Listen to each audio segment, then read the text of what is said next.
Happy birthday to you. Uh, You can't go wrong with Now It's Dark. hey everybody, welcome to Now It's Dark. I'm Jim. I just saw a Sunday afternoon matinee of Longlegs. This is the very hyped up Nicolas Cage feature film, horror thriller, crime drama. In pursuit of a serial killer, an FBI agent uncovers a series of occult clues that she must solve to end his terrifying killing spree. Directed and written by Oz Perkins. And yes, that is the son of Anthony Perkins. He is also known for The Black Coat's Daughter, I Am the Pretty Thing That Lives in the House, and Legally Blonde 2001.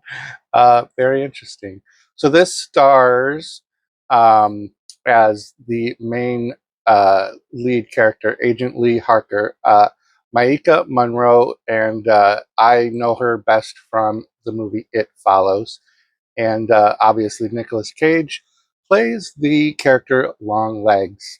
Very intricate character, bizarre, creepy as F looking. Um, this movie also stars a lot of really interesting people. Blair Underwood plays Agent Carter, who is, uh, I believe he is like the superior to Agent Lee Harker. At minimum, he's like a partner for throughout most of the movie. Um, Ruth Harker is played by Alicia Witt, and that is Lee Harker's mother. And Alicia Witt was very, the name was very familiar to me, but I couldn't place where I've seen her before. But she was in Urban Legends back in 1998, and then it all just started coming together that I forget people age. Um, and so they don't always look like they did, you know, when I remember the movie that they were in. And I was also surprised that Kiernan Shipka is in this, and she plays a character, Carrie Ann Camera, and of course she, for me, was the Sabrina in the Chilling Adventures of Sabrina, the much too short-lived uh, series. So, okay, we have like this is a period piece, sort of. It's a time piece.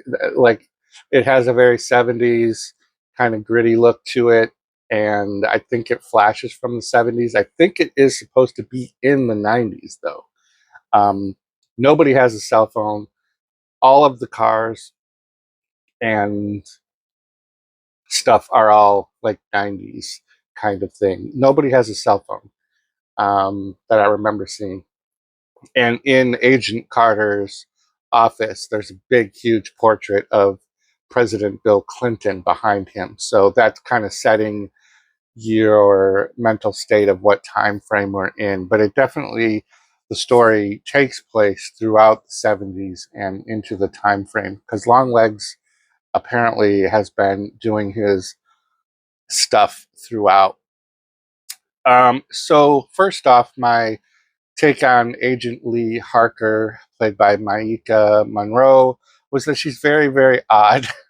Um, she's kind of like if Sheldon Cooper from The Big Bang Theory became an FBI agent. She's very awkward, kind of socially awkward, and she's definitely got some sort of intuitive super ability or something. She can decipher codes, and she has gut feelings or something that causes her to kind of go from trainee FBI to like full blown she's on the long legs case. It's somewhat reminiscent, and I hate to make the comparison to it, but Silence of the Lambs esque feeling, where we have this young FBI agent who seemed to be in training based on one of the first scenes that she's in, and then kind of gets bumped up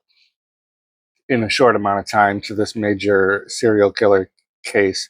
It's also weird to me to think about if this was real life, Like, would a person make it through personality profiles and background check to become an FBI agent? Like, I don't know. I don't want it to take away from the story, and I hate to do like, well, in the real world, that could happen because the whole story itself is based on like supernatural kind of elements and just like things you have to suspend belief to enjoy, which I did. I enjoyed this movie, but there are things that I question, unfortunately. For me, the cinematography was so good. I loved Oz Perkins' use of like, long shots down hallways to where we're watching the scene, or angles, or upside down even sometimes. A lot of light play, shadow kind of thing. The music was one of those soundtracks where it's not 100% through the movie, but it does amplify jump scares, but it also is used to really heighten the tension and suspense of other scenes. And I thought it worked really well for me.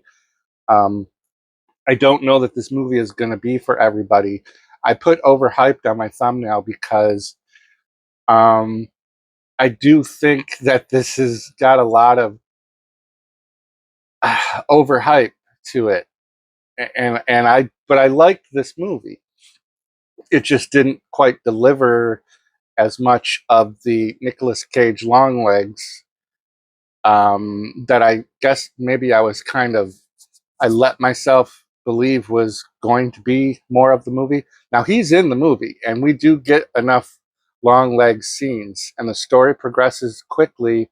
I didn't at any time feel like I had to go run to the bathroom just to take up some time or anything during this movie. I was engaged with it. It does get into where you can kind of predict, if you're paying attention, things that are going to happen in 20, 30 minutes at the end of the movie. Like, you can start to piece together things, um, I want to say relatively easily.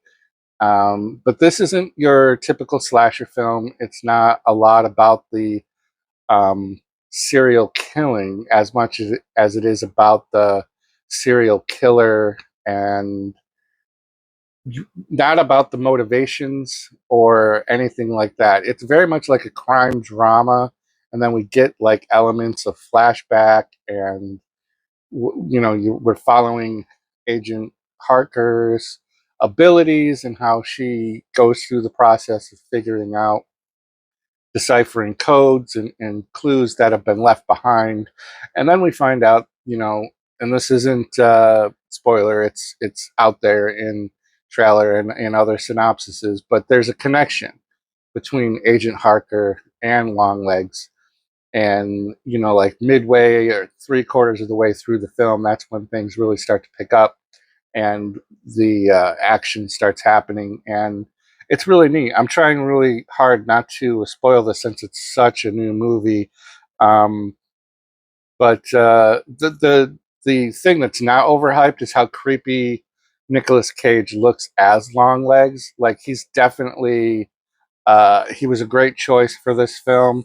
I did read that they purposefully left his image off of all of the promotional build toward the release of this movie, to keep that really for you in the theater, like when you get to see your first look, and then how he kind of looks throughout the film. It seemed to me like some of the prosthetics did change, uh, but I think that indicated like the aged up look. Very interesting look, very creepy. He's over the top actor, so he was very good for this. He really went all out for it. Um, so I guess, and I don't want to say it was a letdown, but I did see the ending coming. It wasn't hard to figure out the ending. Um, like I said, if you're paying a little bit of attention, just want to look at my notes real quick. Yeah. Oh, I wrote that the end credits didn't scroll up the screen. They scrolled down the screen. And I don't know why I noticed that, but I always do. It's very rare that a movie has their end credits come down. And I don't know if there's a significance to that. But overall, this is a good movie. I might suggest waiting for it to go to wherever it's going to go, Shutter, Paramount Plus, probably. I'm not even sure. Amazon. Um, but or see it at a matinee. Like don't spend the full amount on it. But it's good. I like to see the taglines, the scariest film of the decade. Decade. That's what I mean when I say that it's overhyped. It's not. It's not the scariest movie. I wished it was. That's what I went in thinking I was going to be freaked out.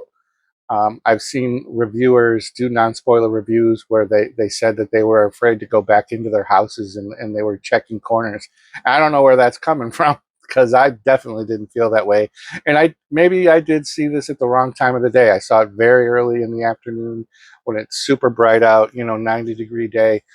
But I did like the movie, so I'm not saying not to see it, but I'm also saying that temper your expectations for the scariest film of the year because I don't think that that's what this delivers.